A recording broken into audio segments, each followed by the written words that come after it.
വളരെയധികം സന്തോഷമുണ്ട് ഈ ദുഃഖാന തിരുനാൾ ദിനത്തിൽ ഈ സഭാ ആസ്ഥാനത്ത് ഇങ്ങനെ ഒരു പരിപാടി സംഘടിപ്പിച്ച് അതിന്റെ ഭാഗമായി ഇവിടെ ഒരു ആദരവ് ഏറ്റുവാങ്ങാൻ സാധിച്ചതിൽ പൊതുപ്രവർത്തന രംഗത്ത് രാഷ്ട്രീയ ജീവിതത്തിലെല്ലാം സഭയുടെ ഭാഗത്ത് നിന്ന് ലഭിച്ചിട്ടുള്ള എല്ലാ പിന്തുണയും ഈ അവസരത്തിൽ നന്ദിയോടെ ഓർക്കുകയാണ്. ഇവിടെ ഞാൻ കൈകാര്യം ചെയ്യുന്നത് ഉന്നത വിദ്യാഭ്യാസ വകുപ്പാണ്. അഭിവന്ദ്യ തട്ടിൽ പിതാവ് അദ്ദേഹത്തിന്റെ പ്രസംഗത്തിൽ വളരെ കൃത്യമായി ഒരു കാര്യം സൂചിപ്പിച്ചു. കേരളം വിദ്യാഭ്യാസ രംഗത്ത് കൈവരിച്ച നേട്ടങ്ങൾ, അതിനെ വിദ്യാഭ്യാസത്തെ സാർവത്രികവും ജനകീയവുമാക്കി മാറ്റുന്നതിൽ കേരളത്തിന് സാധിച്ചിട്ടുണ്ടെങ്കിൽ അതില് ക്രൈസ്തവ സഭയുടെ പങ്കും വളരെ വലുതാണ്. അതാർക്കും നിഷേധിക്കാൻ സാധിക്കാത്തതാണ്, നമുക്ക് എല്ലാവർക്കും അറിയാം.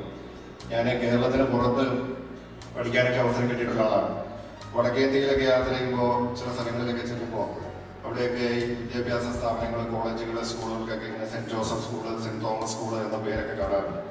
അവിടെ ചെല്ലുമ്പോൾ നമ്മൾ വിചാരിക്കുന്നത് ഏതെങ്കിലും അച്ഛന്മാരോ കന്യാസ്ത്രീകളോ ഒക്കെ നടത്തുന്ന സ്ഥാപനമാണെന്നൊക്കെ വിചാരിച്ച് ചെല്ലുമ്പോൾ സഭയുമായിട്ട് ക്രൈസ്തവരുമായിട്ടൊന്നും യാതൊരു ബന്ധവും ഉണ്ടാവില്ല.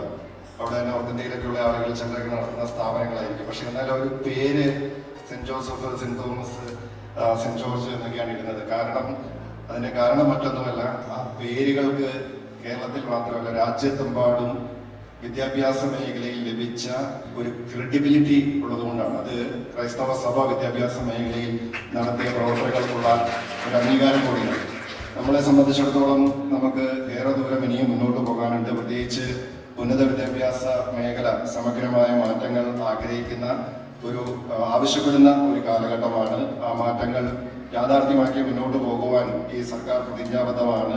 ബഹുമാനപ്പെട്ട മുഖ്യമന്ത്രി അവതരിപ്പിച്ച ബഡ്ജറ്റിലൂടെ കണ്ണോടിക്കുമ്പോൾ ഹയർ എഡ്യൂക്കേഷൻ സെക്ടറിനെ വളരെ പ്രയോറിറ്റിയിലാണ് ഈ ഗവൺമെന്റ് കാണുന്നത് എന്ന് നിങ്ങൾക്ക് ബോധ്യപ്പെട്ടിട്ടുണ്ടാവും.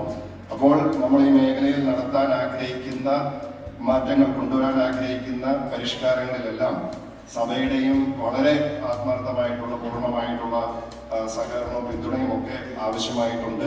സർക്കാരിന്റെ സഹകരണം, ഡിപ്പാർട്ട്മെന്റിന്റെ സഹകരണം സഭയുടെ സ്ഥാപനങ്ങളുമായി ബന്ധപ്പെട്ടുകൊണ്ടും വളരെയധികം ആവശ്യമായിട്ടുണ്ട് എന്ന് എനിക്കറിയാം.